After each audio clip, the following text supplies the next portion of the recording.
Good morning student. Sanskrit व्याकरण की online class में आपका स्वागत है।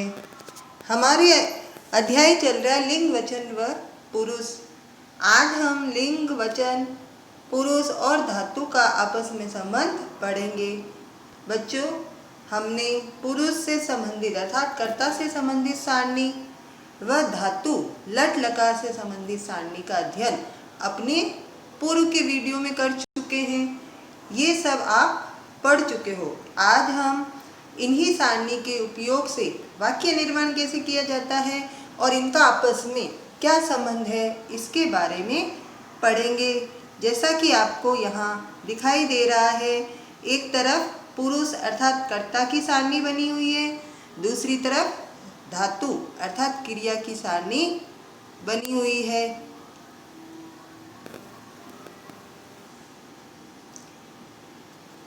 पुरुष अर्थात कर्ता, धातु क्रिया, यह क्रिया लट लकार वर्तमान काल की सारणी है। आप देखिए, यहाँ पुरुष में हमारे प्रथम पुरुष को पुल्लिंग और स्त्रीलिंग दो भागों में लिखा गया है। उसके पश्चात मध्यम पुरुष और उत्तम पुरुष।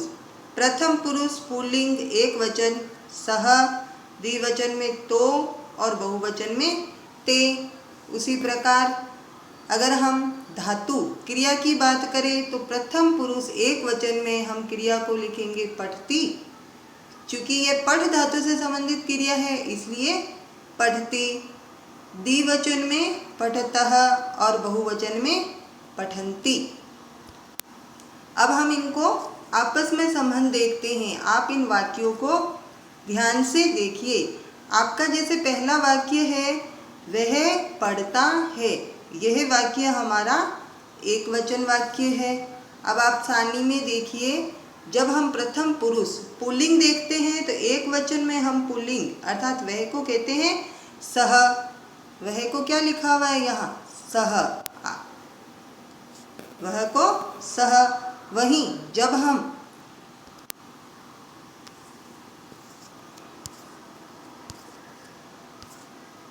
धातु की सारणी को देखते हैं तो वहाँ प्रथम पुरुष एक वचन में क्रिया को लिखा हुआ है पठती। अब आप वाक्य को देखिए। जब हम अपने इस वाक्य का निर्माण करेंगे तो हम कर्ता की सारणी में से पुल्लिंग एक वचन से सह तथा धातु क्रिया की सारणी में से क्रिया एक वचन पठती को लेंगे, तब हमारा वाक्य बनेगा सह पठती अर्थात वह पढ़ता है। उसी प्रकार आप द्विवचन वाक्य को देखिए, वह दोनों पढ़ते हैं। वह दोनों पढ़ते हैं। आप सारणी में देखिए, पुल्लिंग में द्विवचन में तो क्या लिखा हुआ है? तो। वहीं हम अगर अपनी धातु की क्रिया की सारणी अर्थात लट लकार धातु की सारणी देखते हैं तो वहाँ द्विवचन में लिखा हुआ है पठतः, दो पढ़ते हैं, पढ़तः। अब हमारा वाक्य बन जाएगा वह दोनों के लिए हमने लिया तो, और पढ़ते हैं कि लिया पठतः, तो हमारा वाक्य हो गया तो पठतः वह दोनों पढ़ते हैं। इसे हम संस्कृत में लिखेंगे तो पठतः।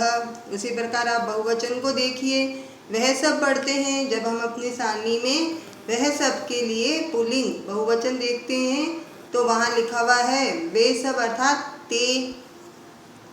और क्रिया की सारणी में बहुवचन में पठन्ति, तो हमारा वाक्य हो जाएगा ते पठन्ति, वह सब पढ़ते हैं। इसी प्रकार हम मध्यम पुरुष सारणी तुम पढ़ते हो, तो मध्यम पुरुष में आप देखिए मध्यम पुरुष तुमको हमने एक वचन में त्वम लिखा। वहीं जब हम धातु की सारणी को देखते हैं तो वहाँ मध्यम पुरुष एक वचन में पठ धातु पठसी लिखा हुआ है, तुम पढ़ते हो, तो इसका संस्कृत वाक्य हो जाएगा तुम के स्थान पर त्वम, पढ़ते हो के स्थान पर पठसी, त्वम पठसी।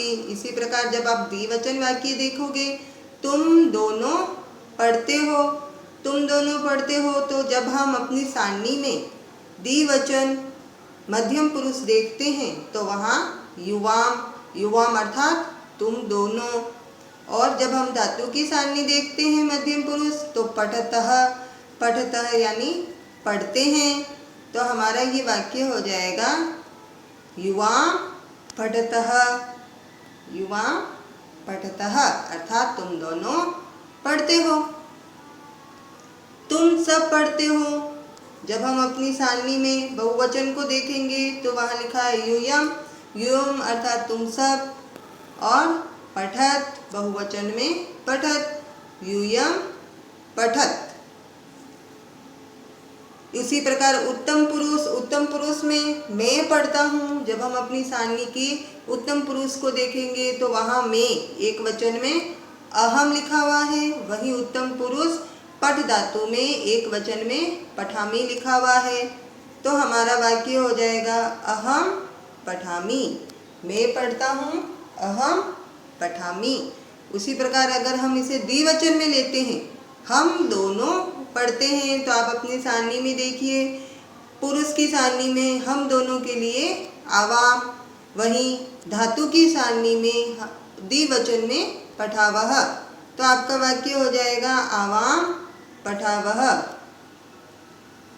उसी प्रकार बहुवचन में हम सब पढ़ते हैं। जब आप पुरुष की सारणी देखेंगे तो वहाँ बहुवचन में हम सब के लिए वयम, और धातु की सारणी में पठामह, वयम पठामह। तो देखा आपने कि जब हम लिंग, वचन और पुरुष की सहायता से वाक्य बनाते हैं तो वहाँ हमें धातु और पुरुष को एक ही वचन में रखना होता है, एक ही लिंग में रखना होता है। जैसे प्रथम पुरुष वाक्य है, एक वचन में है, पुल्लिंग है, तो हमारी धातु भी प्रथम पुरुष एक वचन ही होगी।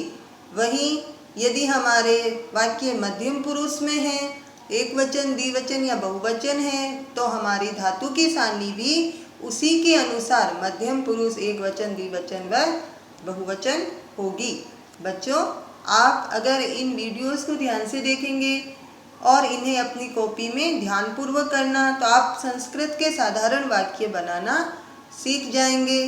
आगे हम धातु के लिट लकार व लिंग लकार रूपों के बारे में भी अध्ययन करेंगे और उनसे भी बहुत से वाक्य बनाएंगे। आप इस सारणी को अपनी कॉपी में बनाना, आप यहाँ से इसका स्क्रीनशॉट ले सकते हैं और ये वाक्य भी अपनी संस्कृत की कॉपी में करना, और ऐसे और भी बहुत से वाक्य बनाने का अभ्यास करना।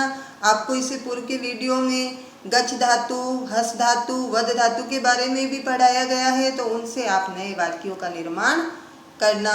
नमस्कार।